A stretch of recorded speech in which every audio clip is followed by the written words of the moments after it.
Meditando la Biblia en un año, con el pastor Alex Figueroa.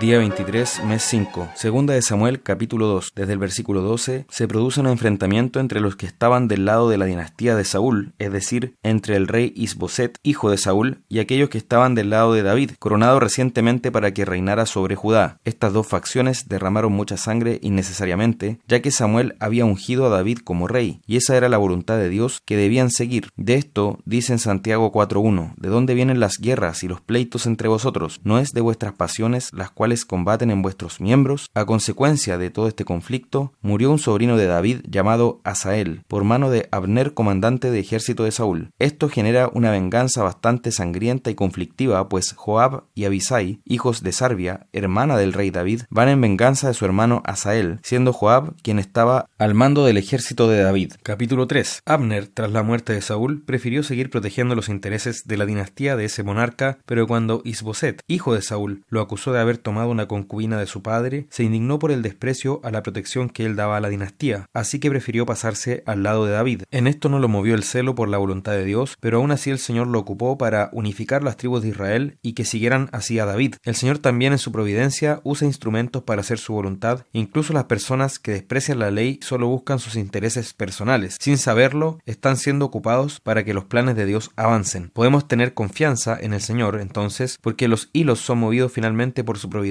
al avanzar la historia, y ésta se encamina de forma segura al cumplimiento de sus planes y propósitos perfectos. Una vez que entonces se produce la alianza entre Abner y David, Joab ve la oportunidad de vengarse por la muerte de su hermano Asael y mata a Abner finalmente en un complot. David, viendo lo que había hecho Joab en ese atentado contra Abner, prevé un peligro muy grande, pues podría verse que él fue quien impulsó este homicidio y en consecuencia desatarse una guerra civil al interior de Israel, reavivando la batalla que había entre estas dos facciones. Es por eso que también David aclara que él no estuvo detrás de este derramamiento de sangre. Se identifican dos cosas. La primera es la muerte de Asael, que se dio en el marco de una batalla entre dos bandos, y la segunda es el complot que hizo Joab, descrito como sanguinario y brutal. Todo esto por seguir intereses egoístas. Por tanto, hay que tener cuidado de hacer progresar los intereses egoístas en el pueblo de Dios, porque al hacer esto, finalmente, se causan divisiones y conflictos. En el caso de Israel y Judá, sus divisiones y conflictos tuvieron como consecuencia la muerte de hijos de Dios, o personas que formaban parte de este pueblo. Entonces hay que tener mucho cuidado con todo esto y buscar ante todo que el nombre del Señor sea exaltado en nuestra vida y que la voluntad de Dios sea hecha y no la nuestra. Salmo 119. Comenzamos con el Salmo y el capítulo más extenso de la Escritura. Está dividido en las 22 letras del alefato, es decir, el equivalente al abecedario en hebreo. Nos habla del amor a la ley de Dios, de la relación entre el creyente y la palabra que el Señor ha revelado. En los versículos 1 al 8 inicia con una bienaventuranza. Dice: bienaventurados los perfectos de camino, los que andan en la ley de Jehová. El deleite en la palabra de Dios es una característica del creyente, pues si hay que obligar a una persona a que se exponga a la palabra, hay muchas razones para dudar de su fe. Se describe la actitud adecuada, que es andar en amor a la palabra de Dios y querer guardarla de todo corazón. El Señor ha puesto el deber de guardar con mucha diligencia sus mandamientos. El deseo del salmista, que debe estar en todo creyente, es que ojalá fuesen ordenados nuestros caminos para guardar los estatutos del Señor. Además, para alabar al Señor debemos hacerlo con entendimiento. No se trata de una adoración guiada por las emociones sin control, ni por un trance inconsciente. La adoración debe estar informada por la palabra de Dios, fundamentada en ella. Desde el versículo 9, la palabra de Dios limpia nuestro camino, nos libra de pecar. Es como nos dice también el versículo 11, en mi corazón he guardado tus dichos para no pecar contra ti. Por tanto, lo que debemos hacer es rogar al Señor que nos enseñe su palabra, meditar en sus mandamientos, buscarlo de todo nuestro corazón, considerar sus caminos y además alegrarnos en sus mandamientos. Dispongamos nuestro ser para recordar también esa palabra, es decir, memorizar y hacer todo el esfuerzo que nos sea posible para mantenerlas en nuestro corazón y regocijarnos en ella. El Señor no dejará avergonzados a quienes lo busquen con esta disposición. Proverbios capítulo 15, versículo 29. El Señor está lejos de los impíos, no tiene comunión, cercanía o relación con ellos. Ellos no habitan ante su presencia favorable, ni reciben la bendición de su amor de pacto, pero Él oye la oración de los justos. Tomemos esto como una invitación a orar, una motivación poderosa para ir al Señor, porque Él dice que escucha las súplicas de aquellos que se acercan a Él con fe. Recordemos que la única forma de ser hechos justos, conforme a la Escritura, es por la fe en Cristo, como nos explica Romanos 3, entre otros pasajes. Por tanto, si estamos en Él, somos contados dentro de este proverbio y nuestras oraciones son escuchadas por el Señor. Versículo 30. La buena nueva conforta los huesos. ¿Y qué mejor buena nueva que el Evangelio de Jesucristo para refrescar nuestro interior? Esto es el significado de conforta los huesos. Refresquémonos entonces en nuestro interior con la palabra de Dios, que es la única que puede traernos el verdadero refrigerio espiritual y la luz para nuestros ojos que alegra el corazón. Juan capítulo 13. Jesús se apresta a celebrar la fiesta de la Pascua con sus discípulos. Él estuvo siempre en control de lo que estaba ocurriendo y sabía que ya había llegado su hora de pasar de este mundo al Padre, lo que implicaba también el Calvario. El ministerio de Jesús fue perfecto en todo, incluso si lo midiéramos con un cronómetro. Todo lo hizo en el momento preciso según cuanto el Padre le mandó. Es por esto que él ya sabía que la hora había llegado, mas él estuvo lejos de huir de lo que vino a hacer, que era pasar por el Calvario. Había amado a los suyos que estaban en el mundo y ahora los amó hasta el fin. Él los amó por completo hasta las últimas consecuencias, lo que implicó entregar su propia vida para la salvación de sus ovejas. Fue a la cruz por amor a su pueblo. Jesús sabía en ese momento lo que estaba haciendo, que el Padre le había dado todas las cosas en sus manos y que había salido de Dios y que a Dios iba. Meditemos en esto. ¿Qué haríamos nosotros si supiéramos que Dios nos dio toda la autoridad? Por supuesto, esto es una hipótesis. Probablemente pensaríamos en hacer muchas cosas, pero nunca en hacer lo que Jesús hizo, que fue tomar su manto y una toalla y comenzar a lavar los pies de los discípulos. Cuando él estaba en plena conciencia de que iba a recibir toda la herencia para reinar sobre todas las cosas, él se vistió de siervo y aún lavó los pies de sus discípulos, siendo este gesto semejante a la tarea que hacían los esclavos en ese entonces. Cada casa o lugar tenía un esclavo para esta tarea, y se consideraba indigna de que le hiciera un hombre que no tuviera esa condición de servidumbre. Es probable que todos ellos estaban ahí con sus pies sucios, sentados en esa mesa, cada uno esperando a ver cuándo iba a llegar el siervo para cumplir este trabajo. Es por eso que tuvieron que haber quedado atónitos cuando vieron que Jesús fue el que lo hizo. Este lavado de pies que hizo Jesús refleja todo su ministerio terrenal, que él siendo rey se hizo siervo para hacernos bien y servirnos a pesar de que está sobre todas las cosas. Por eso también nos dice que el mayor es el que sirve. Él aplica esto porque no es solo una bonita acción para ser admirada, sino también para ser imitada. Dice, pues si yo, el Señor y el Maestro, he lavado vuestros pies, vosotros también debéis lavaros los pies unos a otros. Es decir, considerar a los otros como superiores a nosotros mismos. En Filipenses capítulo 2 nos da una buena imagen de lo que significa tener esta disposición, este sentir que hubo también en Cristo Jesús. Dice entonces en el versículo 15, porque ejemplo os he dado para que como yo os he hecho vosotros también hagáis. Si el Señor lo hizo, siendo Dios, nosotros que somos sus siervos también debemos hacerlo. Y ser felices. Dice, bienaventurados seréis si las hiciereis, en el versículo 17. En consecuencia, concentremos también nuestra atención en este bendito evangelio, donde el Rey se hizo siervo para nuestra salvación. Que eso impacte nuestra vida de manera que nosotros también llevemos este amor hasta el fin hacia nuestros hermanos. Desde el versículo 21, en contraste con esta escena tan perfecta y sublime que hay en Jesús, vemos la podredumbre y las tinieblas en Judas, porque mientras Jesús se aprestaba para amar a los suyos hasta el fin, Judas tenía en su corazón el engaño de Satanás y se aprestaba para traicionarlo. El hecho de que Jesús también lavó los pies a Judas, sabiendo que él lo iba a entregar, nos muestra de forma directa y cabal cómo era el carácter de Jesús. Vemos la compasión y la tremenda misericordia que había en su corazón, su dominio propio, porque él lavó los pies de aquel que aún lo iba a entregar. Como se ha dicho también, Judas traicionó a Jesús con sus pies limpios, y fueron lavados por el mismo Salvador. De hecho, Jesús se conmueve en espíritu al hablar de esta traición, al anunciar lo que iba a hacer Judas. Les anunció que esto iba a ser así para que cuando ocurriera, se dieran cuenta de que Jesús es Dios, porque lo había anunciado desde antes. Así, él les señala quién lo iba a traicionar, diciendo, a quien yo diere el pan mojado, aquel es. Y este pan es entregado a Judas. Cuando él come este bocado, dice que Satanás entra en él, en el versículo 27. Observemos esto también, porque al entrar Satanás en Judas, él no se revolcó en el suelo, ni le salía espuma por la boca, ni se le dieron vuelta a los ojos, sino que fue y traicionó a Jesús. Por lo que se puede aplicar de este pasaje, debemos concluir que hay mucha más gente bajo el influjo de Satanás que la que nosotros nos damos cuenta, siendo la rebelión abierta y descarada contra el Señor Jesús el mayor dominio de Satanás. En contraste con esta perversión del hijo de perdición, meditemos en la perseverancia de Cristo por amor a nosotros los pecadores, para que en su justicia pudiéramos ser salvos.